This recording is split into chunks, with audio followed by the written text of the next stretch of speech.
여러분, 오늘 밤 불을 끄시기 전에 잠시 저와 함께 한 가지 질문을 떠올려 보시겠습니까? 여러분은 잠들어 있는 그 8시간 동안 몸 안에서 무슨 일이 벌어지고 있는지 알고 계십니까? 대부분의 분들은 이렇게 대답하실 겁니다. 그야 그냥 쉬는 시간이지요. 하루 종일 고생한 몸이 조용히 멈춰 있는 시간, 그렇게 알고 계실 겁니다. 그러나 저는 100년이 넘는 세월을 살아오면서 그리고 숱한 사람들의 마지막 순간을 지켜보면서 이 생각이 절반만 맞는 이야기라는 것을 알게 되었습니다. 당화 혈색소 6.4. 이것은 병원에서 의사조차 감탄할 만큼 훌륭한 석 달 평균 혈당 수치입니다. 그런데 이 수치를 가진 어느 어르신은 지난 겨울 어느 새벽 다시는 눈을 뜨지 못하셨습니다. 좋은 숫자와 갑작스러운 죽음, 이 둘은 도무지 어울리지 않는 조합입니다. 오늘 이야기는 바로 이 어울리지 않는 두 가지를 나란히 놓는 것에서 시작합니다. 낮 동안 여러분은 약을 챙기고 식사를 조심하고 걸음수를 세며 스스로를 지킵니다. 그런데 정작 몸이 가장 바쁘게 움직이는 시간, 세포가 재생되고 혈당이 조용히 오르내리는 그 시간에는 아무도 지켜보고 있지 않습니다. 오늘 저는 실제로 있었던 한 분의 이야기를 통해 낮에는 누구보다 성실했던 사람이 왜 밤사이 무너져야 했는지, 그리고 그 밤을 어떻게 지켜낼 수 있는지를 하나씩 말씀드리려 합니다. 이 이야기 끝에 다다르면 여러분은 오늘 밤부터 당장 시작하실 수 있는 돈 한 푼 들지 않는 9가지 방법을 손에 쥐고 계실 것입니다. 대전에 사시던 박태호 어르신을 기억합니다. 올해로 76, 30년 넘게 우체국에서 일하다 정년 퇴직한 분이었습니다. 그분을 아는 사람들은 하나같이 이렇게 말했습니다. 저렇게 자기 관리 철저한 분은 처음 본다고. 매일 새벽 5시 반이면 눈을 뜨고 이불을 정리하고 물 한 잔을 마신 뒤 혈당계를 꺼냈습니다. 바늘로 손끝을 콕 찌르는 그 짧은 순간, 그리고 화면에 숫자가 떠오르기까지의 몇 초, 그 시간이 그분에게는 하루의 첫 의식이었습니다. 공복 혈당 118, 숫자를 수첩에 적고 나서야 아침을 시작했습니다. 아침 식사는 늘 잡곡밥 반 공기와 나물 한 접시, 국은 싱겁게, 점심 이후엔 사탕 하나도 입에 대지 않았고 저녁 8시 이후로는 물조차 아껴 드셨습니다.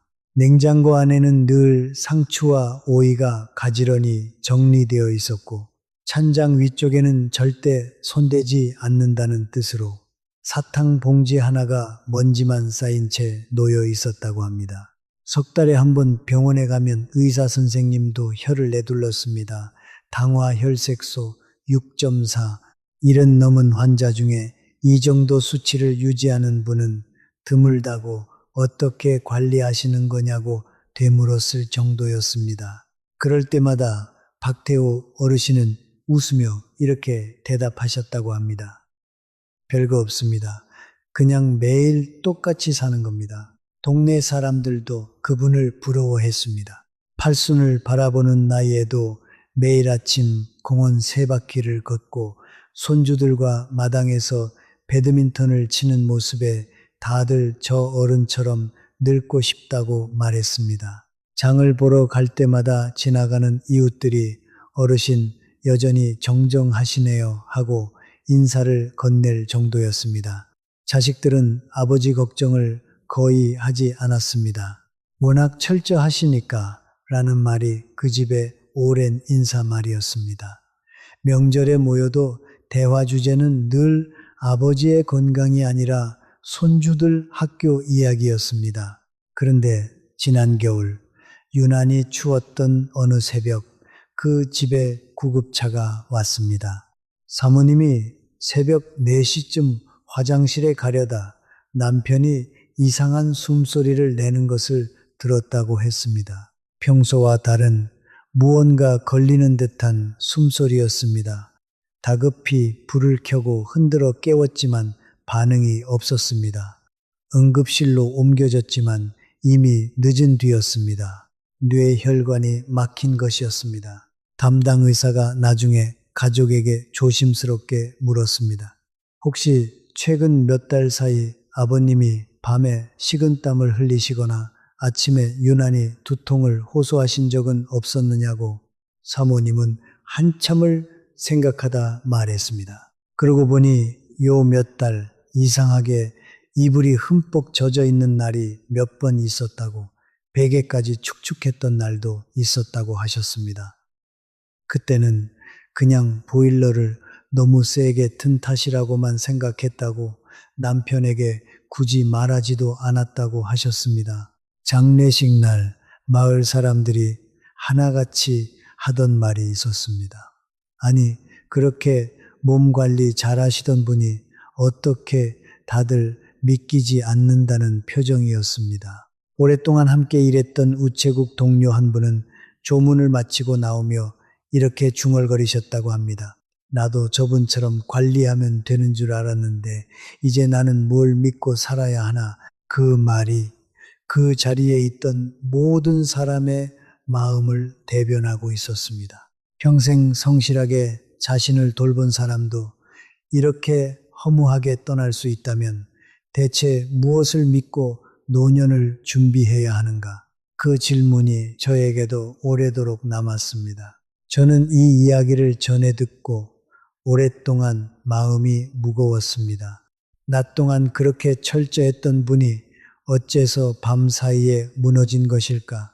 이것은 단순히 운이 나빴다는 말로는 설명이 되지 않는 사건이었습니다. 무언가가 그 집 안방의 어둠 속에서 아무도 눈치채지 못한 채 오랫동안 진행되고 있었던 것입니다. 여러분께 여쭤보고 싶습니다. 혹시 낮에는 약도 잘 챙기고 식사도 조심하시는데 아침에 일어나면 오히려 혈당이 예상보다 높거나 반대로 몸이 축 처지고 식은땀에 젖어 있던 적은 없으셨습니까? 베개가 유난히 축축했던 아침, 이유 없이 머리가 지끈거렸던 아침이 혹시 떠오르십니까? 그렇다면 오늘 이야기는 여러분의 가족에게도 해당되는 이야기일 수 있습니다. 저는 오늘 박태호 어르신께 실제로 무슨 일이 있었는지 하나씩 짚어보려 합니다. 그날 밤 그분의 몸 안에서 벌어진 일을 추적하다 보면 우리가 그동안 당연하게 여겨온 몇 가지 상식이 사실은 절반짜리 진실이었다는 것을 알게 되실 겁니다. 그리고 그 진실을 안다면 여러분의 가족은 박태호 어르신과 다른 결말을 맞이하실 수 있습니다. 오늘 이 이야기를 끝까지 따라오시면 밤사이 여러분의 몸을 지켜줄 9가지 구체적인 방법을 손에 쥐고 돌아가실 수 있습니다. 처음 이 사건을 들여다볼 때 가장 먼저 떠오르는 용의자는 뻔했습니다. 낮 동안의 관리 소홀, 아무래도 어딘가에서 방심했을 것이다 라는 생각이 제일 먼저 드는 것이 사람 마음입니다. 그러나 이 용의자는 조사를 시작하자마자 바로 제외되었습니다. 박태호 어르신의 수첩에는 3년치 공복 혈당 기록이 빼곡히 적혀 있었습니다. 단 하루도 빠짐없이 약 복용 기록, 식단 기록, 걸음수까지. 이렇게 성실한 사람을 두고 관리를 안 해서 그런 것이라 말한다면 그것이야말로 무책임한 판단일 것입니다. 실제로 대한당뇨병학회가 제시하는 관리 기준으로 볼 때도 그분의 낮 시간 관리는 모범 사례에 가까웠습니다. 그렇다면 대체 무엇이 그의 밤을 무너뜨린 것일까요? 저는 오랜 세월 여러 사람의 삶과 죽음을 지켜보며 한 가지를 배웠습니다. 전쟁이든 병이든 사람을 쓰러뜨리는 것은 대개 한낮의 정면 승부가 아니라 아무도 지켜보지 않는 밤, 경계가 풀린 그 시간이라는 것입니다. 오늘은 그 밤이라는 시간 속으로 여러분과 함께 들어가 보려 합니다. 용의자는 하나가 아니었습니다. 적어도 셋이었고 그중 하나는 우리 모두가 반대로 알고 있던 것이었습니다.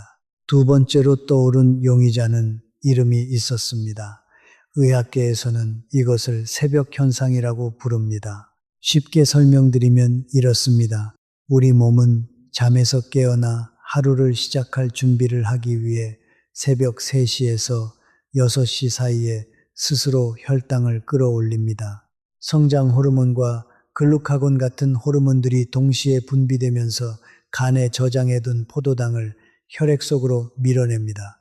이것은 원래 몸이 아침 활동을 위해 미리 연료를 준비해두는 지극히 정상적인 작동입니다. 젊고 건강한 몸이라면 이 순간 인슐린이 즉각 반응해서 혈당을 다시 눌러줍니다. 마치 자동차의 엑셀과 브레이크가 동시에 균형을 이루듯이 말입니다. 그런데 나이가 들고 당뇨가 오래되면 혈당을 올리는 신호는 그대로인데 그것을 눌러줄 힘만 예전 같지 않게 됩니다. 몸이 엑셀은 그대로 밟는데 브레이크가 헐거워진 셈입니다. 그래서 아무것도 드시지 않고 잠만 주무셨는데도 아침에 일어나면 오히려 혈당이 저녁보다 높아져 있는 일이 벌어지는 것입니다. 이것이 그저 한두 사람에게만 일어나는 드문 일이라면 저도 이렇게 힘주어 말씀드리지 않았을 것입니다. 미국 국립의학정보원 산하 자료를 보면 이 새벽 현상은 제2형 당뇨를 가진 분들 가운데 절반이 훌쩍 넘는 분들에게서 나타난다고 보고되어 있습니다. 그리고 이 현상은 70이 넘은 고령 환자에게서도 분명하게 확인된다고 명시되어 있습니다. 다시 말해 박태호 어르신 같은 분들에게 이것은 예외가 아니라 오히려 흔한 일이라는 뜻입니다. 절반이 넘는다는 것은 여러분과 비슷한 연배의 당뇨 환자 10분 가운데 대여섯 분은 이미 이 현상을 겪고 계실 가능성이 높다는 뜻이기도 합니다. 그렇다면 사건은 여기서 끝난 것처럼 보입니다. 새벽 현상 때문에 밤사이 혈당이 조용히 치솟았고 그것이 혈관에 무리를 준 것이다. 많은 건강 정보들이 딱 여기까지만 이야기하고 끝을 맺습니다. 저 역시 처음에는 그렇게만 생각했습니다. 그런데 저는 이 사건을 조사하며 뜻밖의 자료를 하나 더 찾아냈습니다. 그리고 그 자료는 지금까지의 추리를 완전히 뒤집는 단서였습니다. 프랑스 낭트 지역의 의료 연구팀이 인슐린 치료를 받는 고령 제2형 당뇨 환자들을 대상으로 밤사이 혈당 변화를 정밀하게 추적한 적이 있습니다. 이 연구는 2년 전 미국 노인병학회 학술지에 발표되었는데 결론이 참으로 뜻밖이었습니다. 연구팀은 밤사이 혈당이 위험할 만큼 낮아지는 이른바 야간 저혈당이 상당수의 고령 환자에게서 발생하고 있는데 정작 본인도 담당 의료진도 이를 거의 알아차리지 못하고 있었다고 밝혔습니다. 즉 밤사이 위험한 것은 혈당이 치솟는 것만이 아니라는 것입니다. 어떤 분들에게는 오히려 혈당이 지나치게 뚝 떨어지는 것이 진짜 위험이었습니다. 그리고 무서운 것은 잠들어 있는 동안에는 어지럼증도 식은땀도 스스로 느끼지 못한다는 사실입니다. 깨어 있을 때라면 손이 떨리고 식은땀이 나면 바로 알아차리고 사탕이라도 드실 수 있습니다. 그러나 잠들어 있으면 몸은 위급 신호를 보내지만 의식은 그 신호를 받지 못한 채 그대로 잠들어 있는 것입니다. 마치 집안에서 화재 경보기가 울리는데 아무도 그 소리를 듣지 못하는 것과 같습니다. 여기서 저는 박태호 어르신의 부인이 하셨던 말씀이 다시 떠올랐습니다. 몇 달 사이 이불이 흠뻑 젖어 있던 날들, 그것은 단순히 보일러 탓이 아니었을 가능성이 있습니다. 식은땀은 몸이 새벽에 혈당을 밀어 올리려 애쓰는 신호일 수도 있고, 반대로 혈당이 너무 낮아져서 몸이 비상경보를 울리는 신호일 수도 있습니다. 둘 중 어느 쪽이었는지는 이제 확인할 길이 없습니다. 그러나 분명한 것은 밤사이 그의 몸 안에서 혈당이 크게 출렁였다는 사실이고, 그 출렁임의 방향이 위였는지 아래였는지는 오히려 부차적인 문제라는 것입니다. 둘 다 조용히 그리고 반복적으로 혈관과 뇌에 부담을 주었을 것이기 때문입니다. 여러분 가운데 인슐린 주사를 맞고 계시거나 혈당을 강하게 떨어뜨리는 약을 드시는 분이 계시다면 이 두 번째 용의자를 절대 가볍게 넘기시면 안 됩니다. 자세한 대응법은 조금 뒤에 따로 말씀드리겠습니다. 그런데 사건은 여기서도 끝나지 않았습니다. 저는 세 번째 용의자를 찾아야 했습니다. 왜냐하면 새벽 현상도 야간 저혈당도 결국 근본 원인이 아니라 결과에 가까웠기 때문입니다. 무엇이 이 둘을 더 자주 더 심하게 만드는가? 그 답은 뜻밖에도 혈당계가 아니라 베개 옆에 있었습니다. 바로 잠 그 자체였습니다. 미국의 한 대학병원 연구진이 제1형과 제2형 당뇨를 가진 환자들의 수면의 질을 몇 주간 추적한 적이 있습니다. 참가자들에게 손목에 작은 기기를 채워 잠든 시간, 뒤척인 횟수, 깊은 잠에 든 시간을 함께 기록하게 했습니다. 그 결과 잠을 설치거나 깊이 잠들지 못하는 날일수록 다음날 새벽 혈당의 출렁임이 훨씬 커진다는 사실이 확인되었습니다. 더 나아가 수면의 질이 나쁠수록 자신이 저혈당 상태에 빠졌다는 것조차 알아차리지 못하는 경우가 늘어난다는 결과도 함께 보고되었습니다. 다시 말해, 잠을 설치는 밤일수록 새벽 현상은 더 거세지고 동시에 저혈당의 위험 신호는 더 잘 숨어버린다는 것입니다. 나쁜 잠이 두 용의자를 동시에 부추기는 공범 노릇을 하는 셈입니다. 정리해 보겠습니다. 용의자는 셋이었습니다. 혈당을 밀어올리는 새벽 현상, 아무도 모르게 혈당을 끌어내리는 야간 저혈당, 그리고 이 둘을 더 자주 일으키는 얕고 부실한 잠. 박태호 어르신은 이 셋 가운데 어느 하나 혹은 여러 개가 동시에 작용한 밤을 맞이했을 가능성이 큽니다. 그리고 낮 동안 아무리 철저하게 관리해도 이 세 가지는 낮의 노력만으로는 결코 붙잡을 수 없는 것들입니다. 새벽 현상과 야간 저혈당은 우리가 깨어있는 시간에는 아예 존재하지 않다가 오직 우리가 눈을 감은 그 순간부터만 활동을 시작하기 때문입니다. 여기서 한 가지 짚고 넘어가야 할 것이 있습니다. 박태호 어르신은 석 달 평균 혈당 수치인 당화혈색소가 6.4로 아주 훌륭했는데 어떻게 밤사이 이런 일이 벌어질 수 있었을까요? 이 숫자를 이해하는 것이 오늘 이야기의 중요한 열쇠입니다. 당화혈색소는 말하자면 지난 석 달 동안의 성적표 평균 점수와 같습니다. 매일 시험을 잘 봐도 어느 며칠은 100점을 받고 어느 며칠은 40점을 받았다면 평균은 여전히 괜찮게 나올 수 있습니다.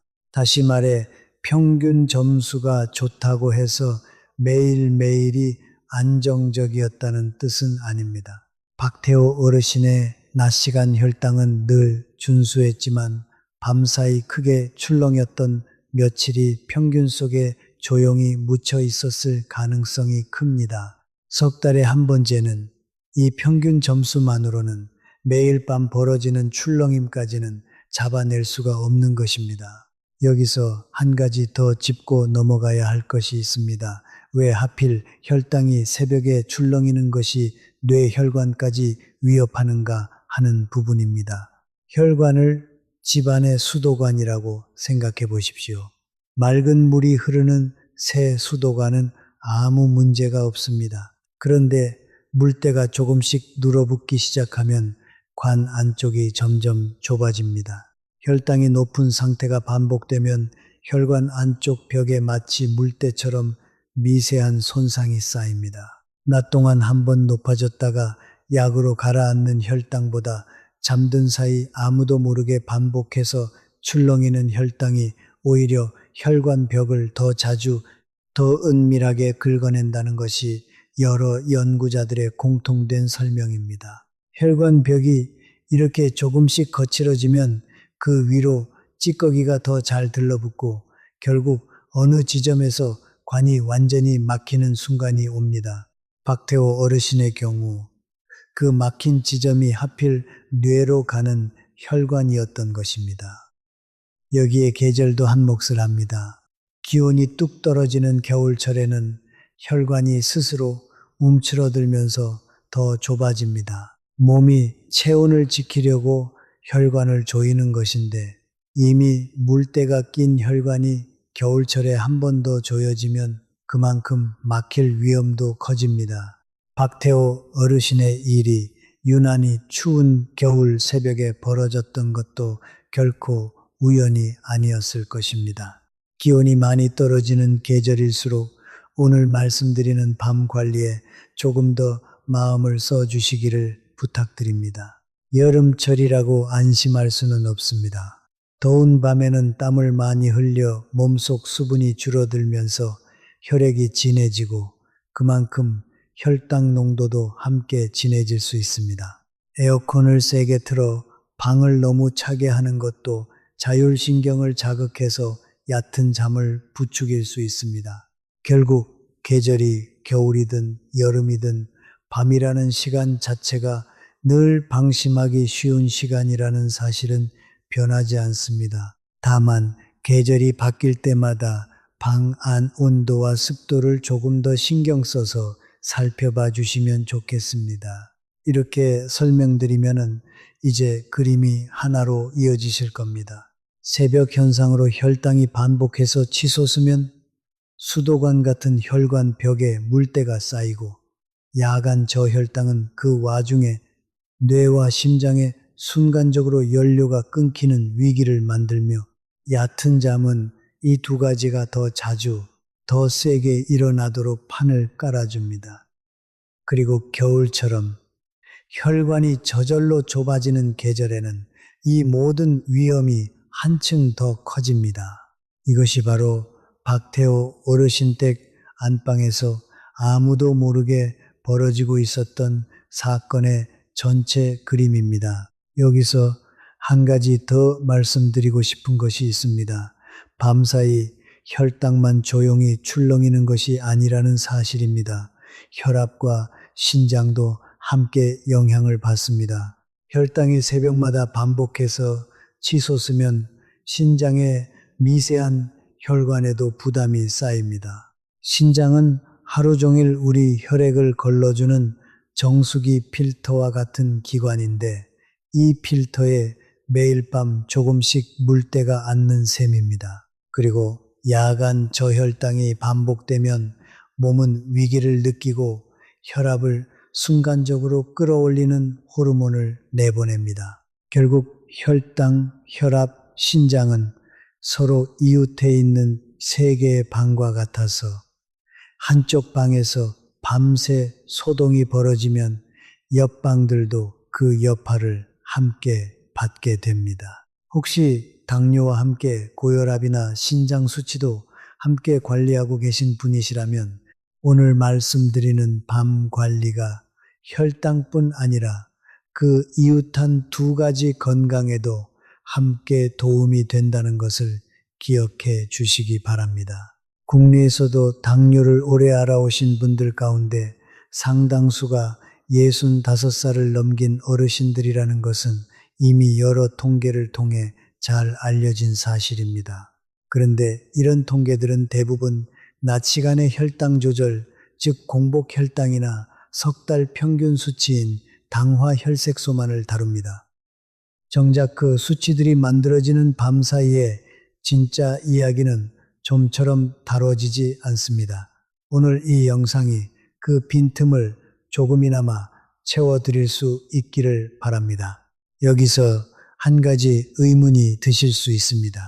혈당이 오르는 것도 위험하다고 하고 혈당이 떨어지는 것도 위험하다고 하니 대체 어느 장단에 맞춰야 하느냐고 말입니다. 이 질문에 답하기 위해서는 나이가 들면서 우리 몸의 경보 장치 자체가 낡아간다는 사실을 이해하셔야 합니다. 젊을 때 우리 몸은 혈당이 조금만 떨어져도 즉시 손이 떨리고 가슴이 두근거리고 식은땀이 나도록 경보를 울립니다. 이 경보를 울리는 것이 자율신경이라는 우리가 의식하지 않아도 저절로 움직이는 몸속 감시 체계입니다. 그런데 당뇨를 오래 앓거나 나이가 들면 이 자율신경이라는 감시 체계 자체가 서서히 둔해집니다. 마치 공장에 오래 근무한 경비원이 나이가 들어 작은 소리에는 더 이상 눈을 뜨지 않게 되는 것과 같습니다. 젊었을 때는 문이 삐걱거리는 작은 소리에도 벌떡 일어나던 경비원이 나이가 들면 웬만한 소리에는 그냥 꾸벅꾸벅 졸고 있는 것입니다. 그래서 혈당이 위험 수준까지 떨어져도 몸이 경보를 제대로 울리지 못하고 그 상태로 잠들어 있는 시간이 길어지는 것입니다. 이것을 의학 용어로는 저혈당 무자각증이라고 부릅니다. 여기서 자주 나오는 질문들에 답해 드리겠습니다. 첫째, 저는 인슐린 주사를 맞지 않는데도 해당되는 이야기인가요? 라고 물으시는 분들이 계십니다. 인슐린을 맞지 않으시더라도 혈당을 강하게 떨어뜨리는 종류의 먹는 약을 드신다면 역시 해당됩니다. 반대로 식이요법과 가벼운 약만으로 관리하시는 분이라면 야간 저혈당의 위험은 상대적으로 낮은 편입니다. 그러나 새벽 현상과 수면의 질 관리는 어떤 경우든 모두에게 도움이 되는 이야기입니다. 둘째, 새벽에 화장실 때문에 깨는 것도 위험 신호냐고 물으시는 분들이 계십니다. 단순히 소변 때문에 한 번 정도 깨는 것은 나이가 들면 자연스러운 일입니다. 다만 깨어났을 때 손이 떨리거나 식은땀이 나거나 정신이 몽롱하고 방향 감각이 흐려진다면 그것은 단순한 화장실 신호가 아니라 저혈당 신호일 수 있으니 유의하셔야 합니다. 셋째, 혈당계로 자기 전에 한 번만 재면 충분하냐고 물으시는 분들이 계십니다. 인슐린이나 혈당 강화제를 드시는 분이라면 가능하다면 새벽 3시쯤 한 번 더 재보시는 것을 권해드립니다. 처음 며칠만이라도 확인해 보시면 여러분의 밤 시간에 정확히 어떤 일이 벌어지고 있는지 훨씬 선명하게 알 수 있습니다. 마치 캄캄한 방에 잠깐 불을 켜서 무엇이 있는지 확인하는 것과 같습니다. 넷째, 여행을 가거나 명절에 늦게 자게 되면 어떻게 해야 하느냐고 물으시는 분들이 계십니다. 여행이나 명절처럼 평소와 다른 하루가 있는 것은 자연스러운 일입니다. 다만 그런 날일수록 오늘 말씀드린 9가지 가운데 최소한 하나, 특히 사과식초나 계피가루 물만이라도 잊지 않고 챙기시면 흐트러진 리듬을 크게 벗어나지 않을 수 있습니다. 평소 습관으로 다시 돌아오는 날을 하루 이틀 이내로 잡으시는 것이 좋습니다. 다섯째, 약국에서 파는 포도당 정제를 늘 챙겨야 하느냐고 물으시는 분들이 계십니다. 인슐린이나 혈당 강화제를 드시는 분이라면 챙겨 두시는 것이 좋습니다. 사탕보다 정량이 정해져 있어서 얼마나 드셔야 할지 헷갈리지 않는다는 장점이 있습니다. 담당 약사님께 여쭤보시면 친절히 안내해 주실 것입니다. 이렇게 자율신경이라는 경비원이 둔해졌다고 해서 손을 놓아버릴 필요는 없습니다. 오히려 그렇기 때문에 우리가 미리 준비해서 그 경비원을 대신해 줄 방법을 마련하면 됩니다. 다음에 말씀드릴 9가지 방법이 바로 그 대신할 방법입니다. 저는 100세를 넘겨 살아오면서 한 가지를 뼈저리게 느꼈습니다. 전쟁도 가난도 사람을 한순간에 무너뜨리지 않습니다. 오히려 아무도 지켜보지 않는 시간에 서서히 스며들어와 마지막 순간에 한꺼번에 터집니다. 당뇨도 다르지 않습니다. 낮에는 약도 잘 드시고 식사도 조심하시니 겉으로는 아무 문제가 없어 보입니다.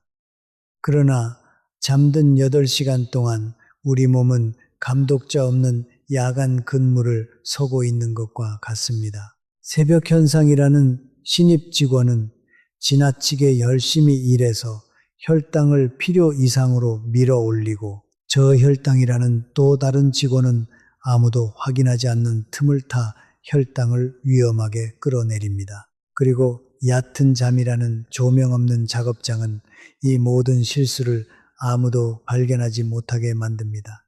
여기서 잠시 정리해 드리겠습니다. 오늘 우리가 조사한 3명의 용의자는 이렇습니다. 첫째, 새벽 3시에서 6시 사이 저절로 혈당을 밀어 올리는 새벽 현상.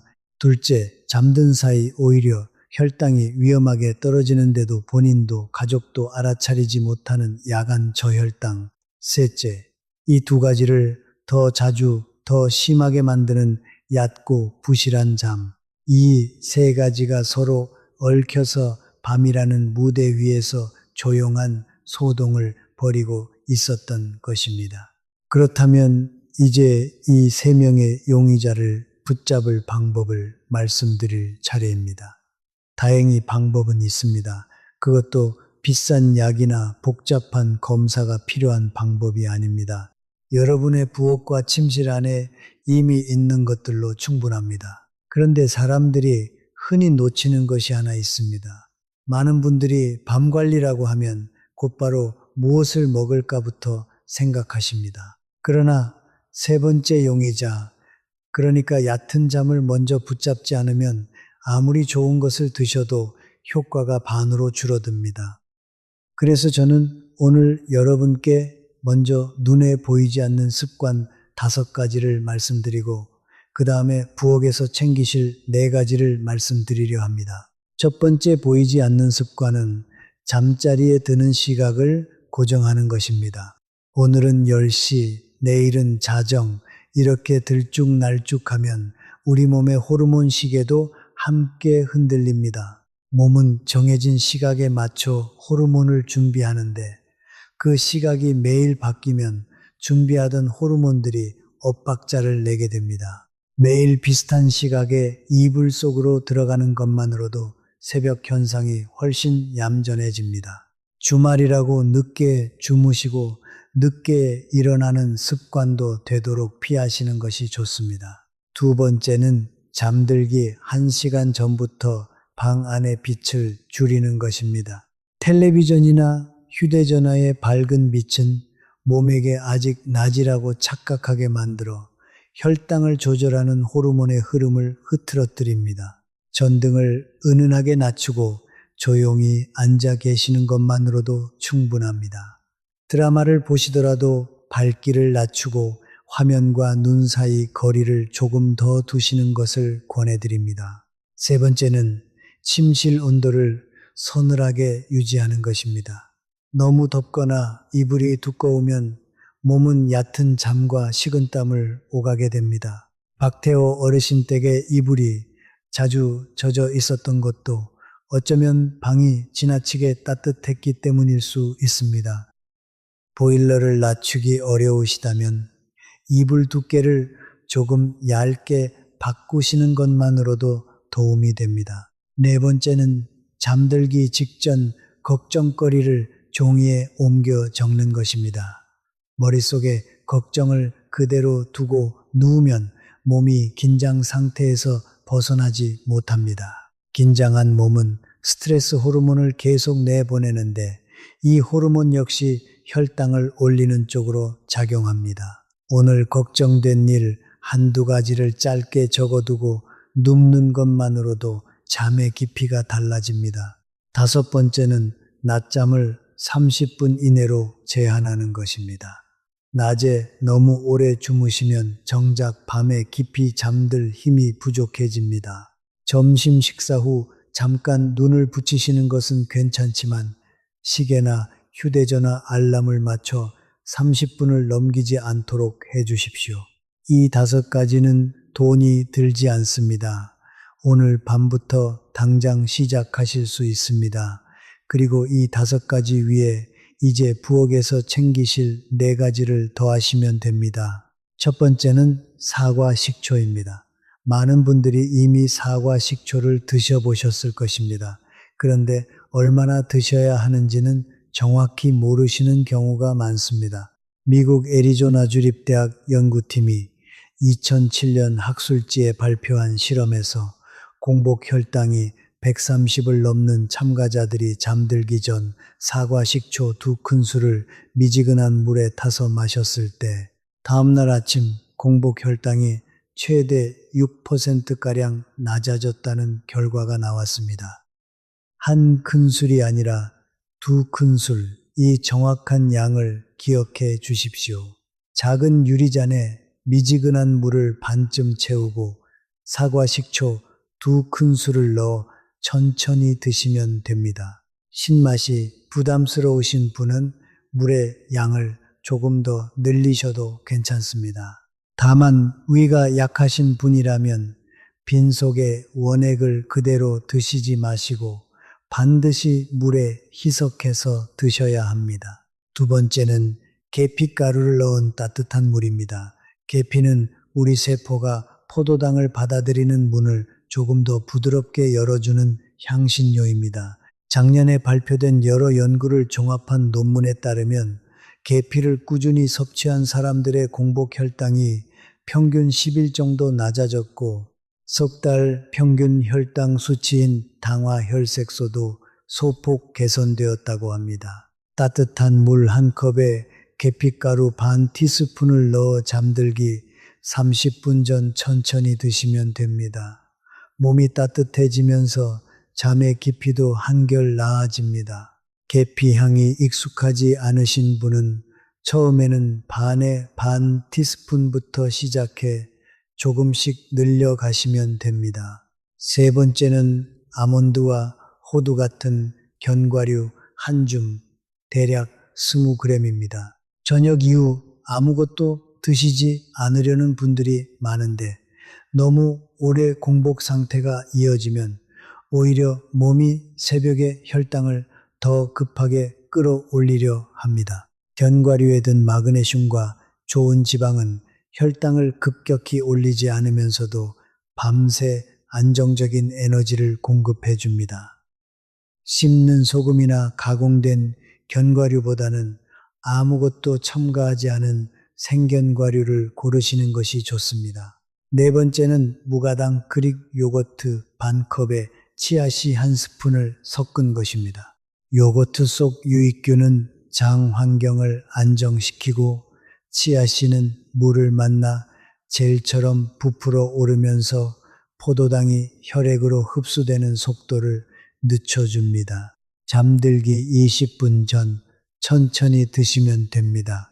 그릭 요거트가 낯서신 분은 처음에는 반에 반 컵부터 시작하셔도 좋습니다. 이 4가지를 한꺼번에 다 하실 필요는 없습니다. 오늘 밤은 그중 하나만 시작하셔도 충분합니다.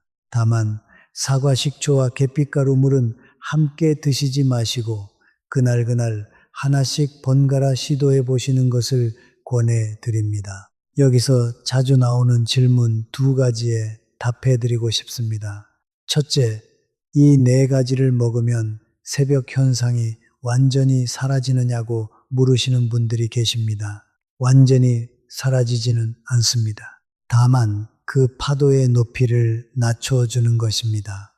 둘째, 혈압약이나 다른 약을 드시는 분도 함께 드셔도 되느냐고 물으시는 분들이 계십니다. 대부분은 괜찮지만 혈당 강화제나 인슐린을 드시는 분이라면 반드시 담당 의사와 먼저 상의하셔야 합니다. 이 부분은 잠시 뒤에 조금 더 자세히 말씀드리겠습니다. 여기서 한 가지 여쭤보고 싶습니다. 텔레비전이나 인터넷에서 밤에 먹으면 혈당에 좋다는 값비싼 영양제 광고를 보신 적이 있으실 겁니다. 한 통에 몇만 원, 몇십만 원 하는 제품들도 많습니다. 그런데 저는 오늘 그런 것들을 하나도 권해드리지 않았습니다. 이유는 간단합니다. 사과 식초, 계피가루, 견과류, 그릭 요거트와 치아씨. 이 네 가지는 전부 동네 마트에서 몇천 원이면 구할 수 있는 것들입니다. 그리고 무엇보다 오늘 말씀드린 연구들은 특정 회사의 비싼 제품이 아니라 이렇게 평범한 재료로 진행된 것들입니다. 값비싼 이름이 붙었다고 해서 더 효과가 좋은 것이 아닙니다. 오히려 값비싼 제품일수록 정작 얼마나 먹어야 하는지, 어떤 연구를 근거로 하는지가 불분명한 경우가 많습니다. 저는 100년을 살아오며 한 가지를 배웠습니다. 진짜 좋은 것은 대개 값이 비싸지 않습니다. 오히려 값을 비싸게 매겨야만 좋아 보이는 것들을 조심해야 합니다. 여러분의 부엌 찬장, 냉장고 안에 이미 있는 것들로 충분히 시작하실 수 있습니다.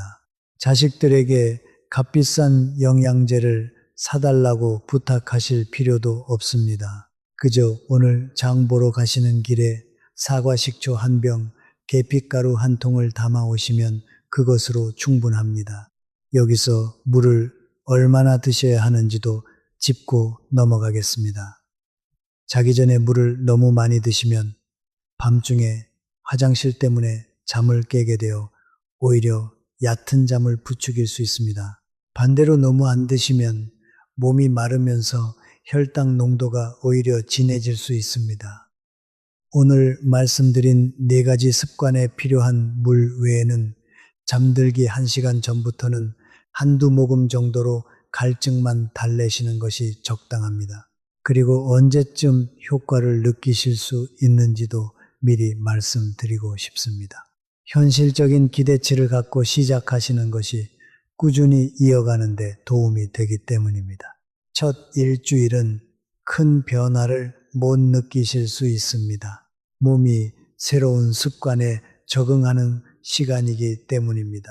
이 주째부터는 아침에 일어났을 때 이불이 덜 축축하거나 머리가 조금 덜 지끈거리는 것을 느끼시는 분들이 많습니다. 한 달이 지나면 공복 혈당 수첩에 적힌 숫자들이 이전보다 안정적으로 모여 있는 것을 눈으로 확인하실 수 있을 것입니다. 그리고 석 달이 되면 병원에서 재는 당화혈색소에도 그 변화가 나타나기 시작합니다. 처음 며칠 만에 극적인 변화를 기대하기보다는 이 정도의 흐름을 미리 알고 시작하시면 중간에 실망해서 그만두는 일을 줄일 수 있습니다. 여기서 흔히 좋다고 알려진 몇 가지에 대해서도 짚고 넘어가겠습니다. 많은 분들이 잠들기 전 따뜻한 우유 한 잔이 좋다고 알고 계십니다. 물론 마음을 편안하게 해주는 효과는 있습니다. 그러나 우유에는 자연 당분이 들어있어서 당뇨가 있으신 분이 밤마다 큰 컵으로 드신다면 오히려 혈당에는 부담이 될 수 있습니다. 꼭 드시고 싶으시다면 반 컵 정도로 줄이시고 오늘 말씀드린 사과 식초나 계피가루 물과는 따로 드시는 것이 좋습니다. 꿀물도 마찬가지입니다. 꿀이 천연 재료라서 설탕보다 안전하다고 생각하시는 분들이 많은데 혈당에 미치는 영향으로 보면 꿀도 결국 당분입니다. 잠들기 전 꿀물 한 잔은 오히려 새벽 현상을 더 부추길 수 있습니다. 다만 야간 저혈당 증상이 실제로 나타났을 때 응급으로 혈당을 올려야 하는 순간에는 꿀물이나 사탕이 꼭 필요합니다. 평소의 습관과 응급 상황의 대처는 다르다는 것을 기억해 주시기 바랍니다. 바나나 하나를 잠들기 전 드시는 것도 흔한 습관입니다. 바나나는 칼륨이 풍부해서 낮 시간에는 훌륭한 간식이 될 수 있습니다. 그러나 잘 익은 바나나일수록 당분 농도가 높아서 밤에 드시면 새벽 현상을 오히려 부추기는 쪽으로 작용할 수 있습니다. 바나나를 꼭 드시고 싶으시다면 낮 시간, 특히 아침이나 점심 무렵으로 옮기시는 것을 권해드립니다. 운동 후에 마시는 이온 음료, 흔히 스포츠 음료라고 부르는 것을 밤에 챙겨 드시는 분들도 계십니다. 이온 음료는 땀을 많이 흘린 직후 갈증을 빠르게 해소하도록 설계된 것이라 그 안에 생각보다 많은 당분이 들어 있습니다. 저녁 산책을 마치고 목이 마르시다면 이온 음료보다는 그냥 물 한 컵으로 갈증을 달래시는 것이 밤 시간에는 훨씬 안전합니다. 이렇게 말씀드리는 이유는 이런 습관들이 나쁘다고 나무라기 위해서가 아닙니다. 오히려 그 반대입니다. 이런 습관들은 다들 좋은 마음으로 건강해지고 싶은 마음으로 시작하신 것들입니다. 다만 밤이라는 특수한 시간대에는 낮과는 다른 기준이 필요하다는 것을 말씀드리고 싶은 것뿐입니다. 낮에 좋은 것이 밤에도 반드시 좋은 것은 아닙니다. 오늘 말씀드린 사과 식초, 계피가루, 견과류, 그릭 요거트와 치아씨, 이 네 가지가 유독 밤 시간에 어울리는 이유는 당분이 적으면서도 포도당이 서서히 흡수되도록 도와주는 성질을 함께 갖고 있기 때문입니다. 여기에 한 가지를 더 권해드리고 싶습니다.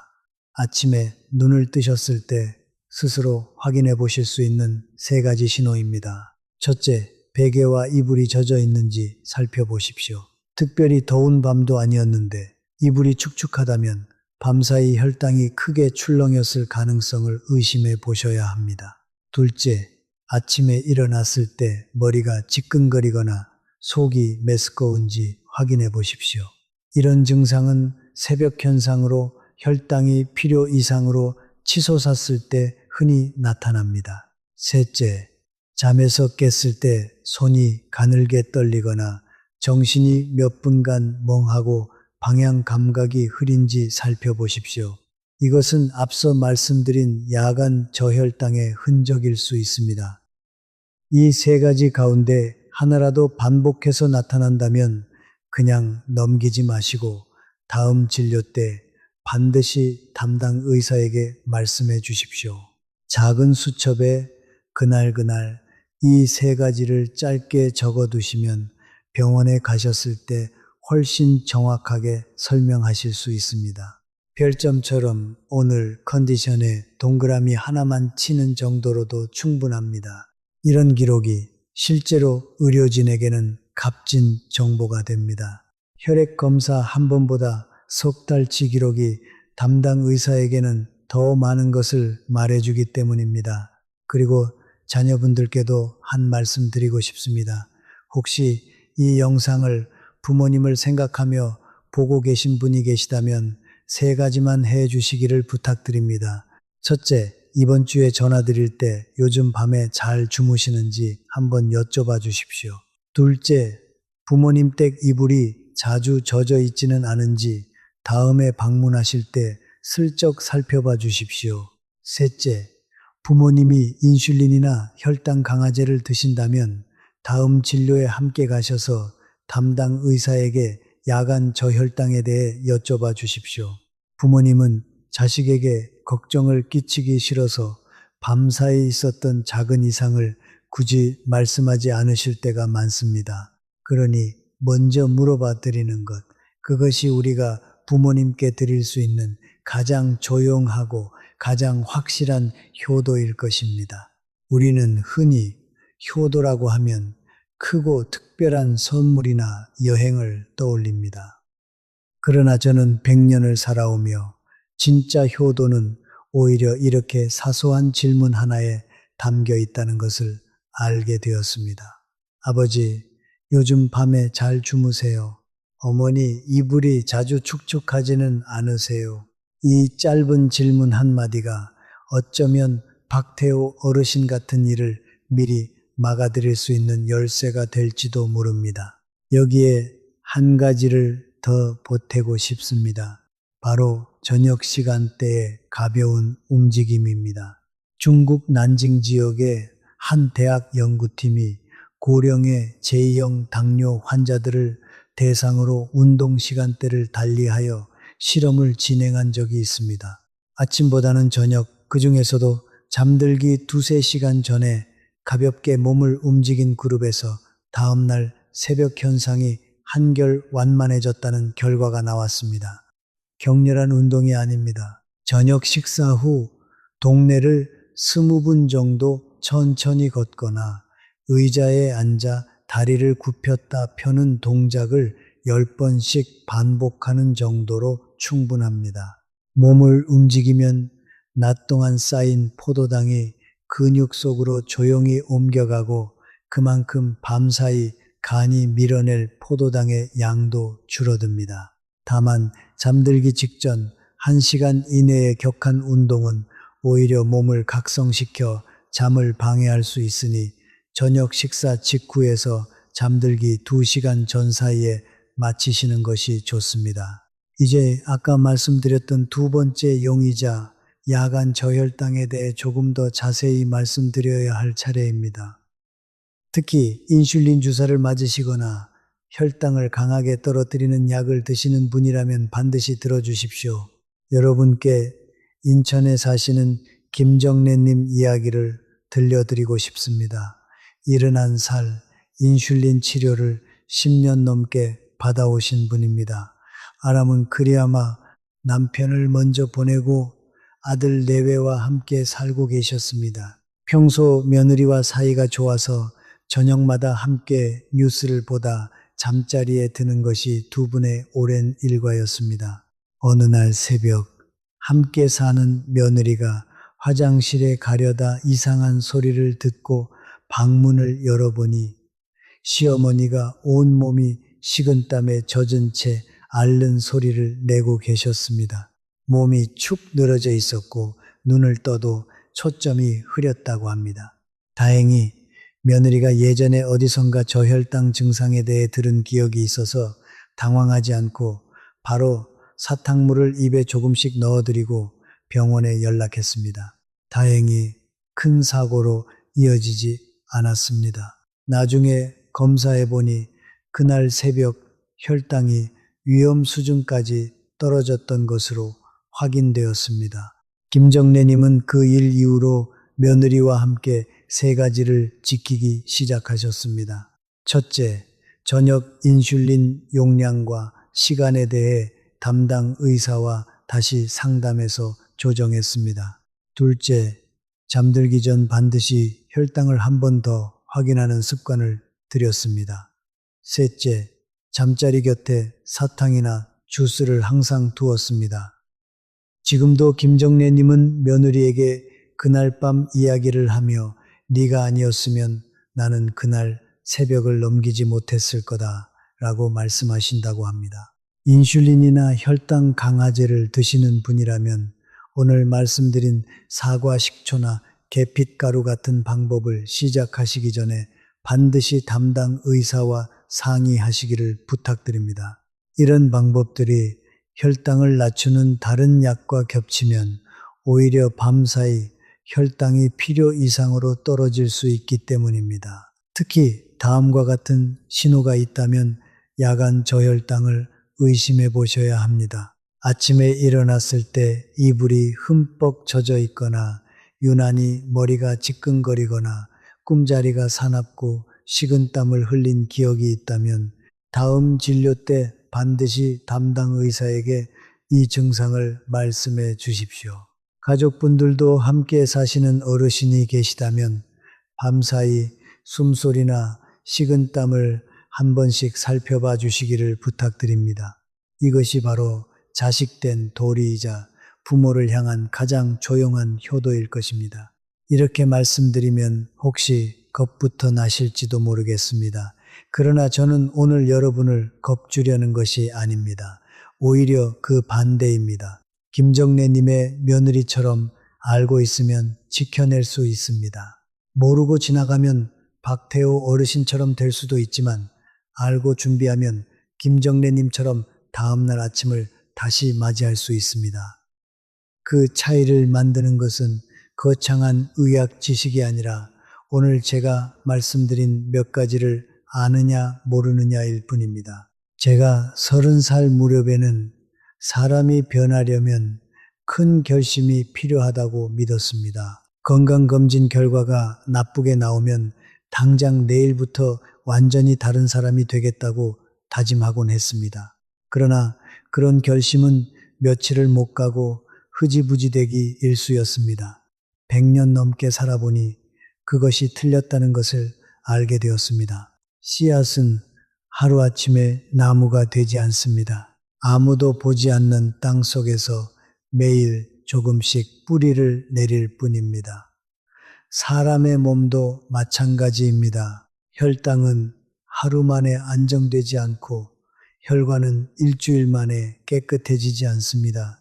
그러나 잠들기 전 조용히 물 한 잔에 사과 식초를 타는 사람과 그냥 눈을 감아버리는 사람 사이에는 한 달 후 작은 차이가 생기고 석 달 후에는 스스로도 놀랄 만한 차이가 생깁니다. 아침에 눈을 떴을 때 몸이 한결 가볍고 두통이 줄어들고 이불이 더는 축축하지 않은 것을 느끼시게 될 것입니다. 한 가지 더 말씀드리고 싶은 것이 있습니다. 오늘 알려드린 5가지 잠자리 습관과 4가지 부엌 습관을 매일 완벽하게 지키실 필요는 없습니다. 하루 잊으셔도 괜찮습니다. 이틀 건너뛰셔도 괜찮습니다. 중요한 것은 다시 시작하는 것입니다.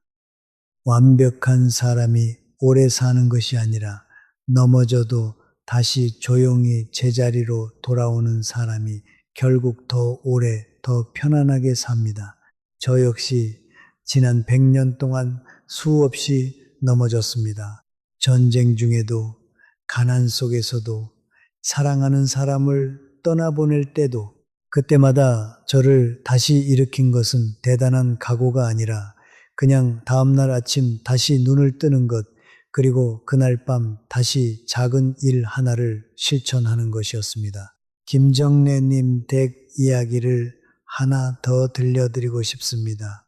그 일이 있고 나서 얼마 뒤 초등학생인 손녀가 할머니 옆에서 저녁마다 그릭 요거트에 치아씨를 섞어드리는 일을 자기 몫으로 삼았다고 합니다. 할머니, 오늘도 제가 만들어 드릴게요 하며 작은 손으로 컵을 젓는 모습에 며느리도 눈시울이 붉어졌다고 합니다. 거창한 치료가 아니라 이렇게 가족이 함께 만드는 작은 저녁 의식 하나가 어쩌면 가장 강력한 약이 될 수도 있습니다. 혹시 손주가 있으시다면 오늘 밤 습관 가운데 하나를 손주와 함께 준비해 보시는 것도 좋은 방법입니다. 아이에게는 할머니, 할아버지를 돌보는 뿌듯한 경험이 되고 어르신께는 그 시간이 하루 중 가장 따뜻한 순간이 될 것입니다. 저는 이따금 박태호 어르신의 빈자리를 생각합니다. 그리고 혼자 이렇게 되뇌곤 합니다. 그때 우리가 조금만 더 밤이라는 시간에 관심을 가졌더라면, 그의 부인이 젖은 이불을 그저 보일러 탓으로만 여기지 않았더라면, 담당 의사에게 그 이야기를 한 번이라도 전했더라면 어쩌면 지금도 그분은 마당에서 손주들과 배드민턴을 치고 계셨을지 모릅니다. 그래서 저는 오늘 이 이야기를 여러분께 전합니다. 여러분의 밤은 텅 빈 휴식 시간이 아닙니다. 몸이 스스로를 고치고 정리하는 가장 조용하고 가장 바쁜 시간입니다. 그 시간을 아무 준비 없이 그냥 흘려보내지 마시고 오늘 말씀드린 습관 가운데 딱 하나만이라도 이 밤부터 시작해 보시기를 부탁드립니다. 배우자와 함께 지내시는 분들께도 한 말씀 드리고 싶습니다. 박태호 어르신의 사모님도 남편 곁에서 오랜 세월을 함께 하셨지만 정작 그 신호를 알아차리지 못하셨습니다. 이것은 사모님의 잘못이 아닙니다. 아무도 그 신호가 무엇인지 미리 알려드리지 않았기 때문입니다. 오늘부터는 다르게 준비하실 수 있습니다. 함께 주무시는 배우자가 계시다면 이런 것들을 눈여겨봐 주시기 바랍니다. 평소와 다르게 숨소리가 거칠거나 걸리는 듯한 소리를 낼 때, 이불이나 베개가 유난히 흠뻑 젖어 있을 때, 아무리 흔들어도 반응이 평소보다 느리거나 없을 때, 이 세 가지 가운데 하나라도 느껴지신다면 주저하지 마시고 즉시 살펴보시고 필요하다면 망설임 없이 도움을 요청하십시오. 혹시나 괜히 유난 떠는 것 아닌가 하는 생각으로 주저하실 필요는 전혀 없습니다. 나중에 아무 일 아니었다는 것을 확인하는 것이 확인하지 않고 넘기는 것보다 언제나 낫습니다. 그리고 서로에게 오늘 밤 습관을 한번 물어봐 주십시오. 여보, 오늘은 계피가루 물 드셨어요. 이 한마디가 잔소리가 아니라 서로를 지켜주는 다정한 확인이 될 수 있습니다. 평생을 함께한 부부가 서로의 낮은 잘 알아도 서로의 밤은 의외로 잘 모르고 지나가는 경우가 많습니다. 오늘부터는 낮의 안부만이 아니라 밤의 안부도 함께 나누어 보시기를 권해드립니다. 여기서 혼자 지내고 계신 분들께 따로 한 말씀 드리고 싶습니다. 자녀들이 멀리 살거나 배우자를 먼저 보내고 홀로 밤을 맞이하시는 분들이 적지 않다는 것을 저도 잘 알고 있습니다. 이런 경우에는 아까 말씀드린 가족의 확인이 어려우니 스스로를 지킬 작은 안전망을 만들어 두시는 것이 좋습니다. 첫째, 가까이 사는 이웃이나 친구 한 분과 저녁마다 짧은 안부 문자나 전화를 나누는 습관을 만들어 보십시오. 오늘도 별일 없다 라는 말 한마디를 매일 저녁 정해진 시각에 주고받는 것만으로도 든든한 안전망이 됩니다. 둘째, 휴대전화는 반드시 손 닿는 머리맡에 두고 주무십시오. 혹시 몸이 이상하다고 느껴질 때 바로 연락할 수 있어야 합니다. 셋째, 사탕이나 주스처럼 응급으로 혈당을 올릴 수 있는 것을 침대 곁 서랍에 항상 준비해 두십시오. 넷째, 동네 주민센터나 보건소에 문의하시면 홀로 지내시는 어르신을 위한 야간 안전 확인 서비스를 운영하는 지역도 있으니 한번 알아보시는 것도 좋은 방법입니다. 혼자라는 것이 결코 약점이 아닙니다. 저 역시 오랜 세월 혼자 밤을 보낸 날이 많았습니다. 다만 그 밤을 아무 준비 없이 맞이하는 것과 오늘 말씀드린 작은 안전망을 갖추고 맞이하는 것 사이에는 큰 차이가 있습니다. 우리는 혼자 살아도 완전히 혼자가 아닙니다.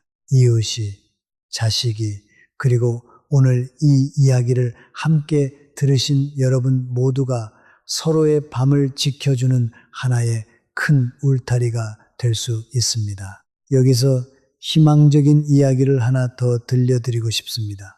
대전에서 박태호 어르신과 같은 동네에 사시던 최윤복님, 78살 되신 분입니다. 박태호 어르신의 일을 지켜보시고 나서 크게 놀라 곧바로 담당 의사를 찾아가 야간 혈당에 대해 여쭤보셨다고 합니다. 검사 결과 최윤복님 역시 새벽마다 혈당이 꽤 크게 출렁이고 있다는 것이 확인되었습니다. 최윤복님은 그날부터 오늘 말씀드린 방법 가운데 우선 2가지만 실천하기로 하셨습니다. 잠자리 시각을 저녁 10시로 고정하는 것, 그리고 잠들기 전 계피가루를 넣은 따뜻한 물 한 잔을 드시는 것. 처음 한 달은 큰 변화를 느끼지 못하셨다고 합니다. 그러나 2달째부터 아침에 일어났을 때 머리가 맑아지는 날이 늘어났고 3달째 되던 날 병원에서 애 아침 공복 혈당이 눈에 띄게 안정된 것을 확인하셨습니다. 최윤복님은 지금도 매일 저녁 그 습관을 지키며 요즘도 가끔 이렇게 말씀하신다고 합니다. 이렇게 간단한 걸 진작 알았더라면 하고요. 이 이야기를 들려드리는 이유는 간단합니다. 박태호 어르신처럼 되지 않을 수 있다는 것을 실제로 증명해 보인 분이 바로 곁에 계셨다는 것을 말씀드리고 싶었기 때문입니다. 여러분도 오늘부터 최윤복님처럼 딱 한두 가지만 골라 시작해 보시면 됩니다. 완벽하게 9가지를 다 하실 필요는 없습니다. 오늘 이야기를 다시 한번 찬찬히 정리해 드리겠습니다. 밤사이 우리 몸을 흔드는 용의자는 셋이었습니다. 혈당을 밀어 올리는 새벽 현상, 아무도 모르게 혈당을 떨어뜨리는 야간 저혈당, 그리고 이 둘을 부추기는 얕은 잠. 겨울철에는 여기에 혈관이 스스로 좁아지는 계절적 요인까지 겹친다는 것도 기억해 주십시오. 이 용의자들을 붙잡기 위해 오늘 말씀드린 9가지를 하나씩 짚어보겠습니다. 첫째, 잠자리에 드는 시각을 매일 비슷하게 고정하는 것. 이것이 몸의 호르몬 시계를 안정시키는 가장 기본입니다. 둘째, 잠들기 1시간 전부터 방 안에 빛을 줄이는 것. 셋째, 침실을 서늘하게 유지하는 것. 이 2가지는 얕은 잠이라는 세 번째 용의자를 직접 다스립니다. 넷째, 걱정거리를 종이에 적어두는 것은 긴장한 몸을 풀어주고, 다섯째, 낮잠을 30분 이내로 제한하는 것은 밤에 깊이 잠들 힘을 남겨둡니다. 여섯째, 사과 식초 2큰술을 미지근한 물에 타서 드시는 것. 일곱째, 계피가루 반 티스푼을 넣은 따뜻한 물. 여덟째, 견과류 1줌. 아홉째, 그릭 요거트에 치아씨를 섞은 1컵. 이 4가지는 새벽 현상이라는 첫 번째 용의자의 기세를 꺾어줍니다. 그리고 저녁 시간대에 가벼운 걷기를 더하시면 9가지의 하나를 보태는 셈이 됩니다. 이 가운데 딱 2가지만 기억하셔야 한다면 이렇게 말씀드리고 싶습니다. 첫째, 잠자리 시각과 빛과 온도를 다스리는 것. 둘째, 사과 식초든 계피가루든 정확한 양을 지켜 꾸준히 드시는 것. 이 2가지만 기억하셔도 오늘 이야기의 8할은 챙기신 셈입니다. 그리고 인슐린이나 혈당 강화제를 드시는 분이라면 무엇보다 먼저 담당 의사와 상의하시는 것을 절대 잊지 마시기 바랍니다. 이 영상이 여러분이나 여러분의 부모님께 도움이 되셨다면 오늘 밤 가족 단체 대화방에 딱 한 줄만 남겨주시길 부탁드립니다.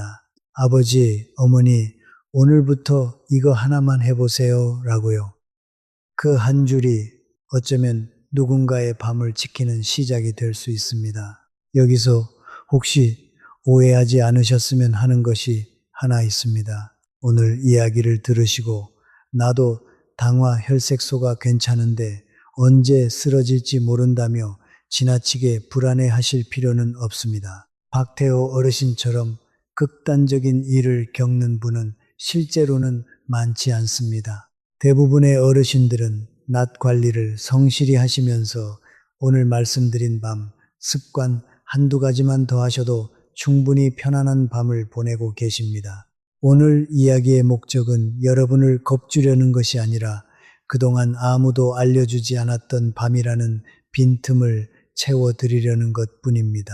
두려움은 우리를 얼어붙게 만들지만 태읒은 우리를 움직이게 만듭니다. 오늘 이 이야기를 듣고 여러분이 느끼셨으면 하는 것은 두려움이 아니라 이제 무엇을 하면 되는지 안다는 잔잔한 안심입니다.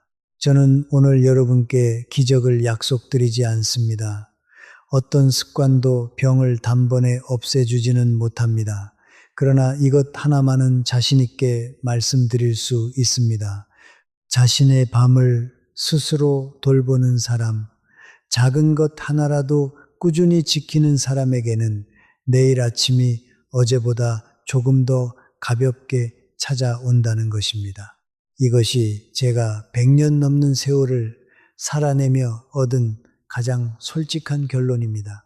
오늘 이야기를 시작할 때 말씀드렸던 2가지 숫자를 기억하십니까? 훌륭한 당화 혈색소 6.4, 그리고 갑작스러운 죽음, 이 두 가지가 도무지 어울리지 않는다고 느끼셨던 그 순간이 바로 오늘 이야기의 출발점이었습니다. 이제 여러분은 그 사이에 무엇이 숨어 있었는지 알게 되셨습니다.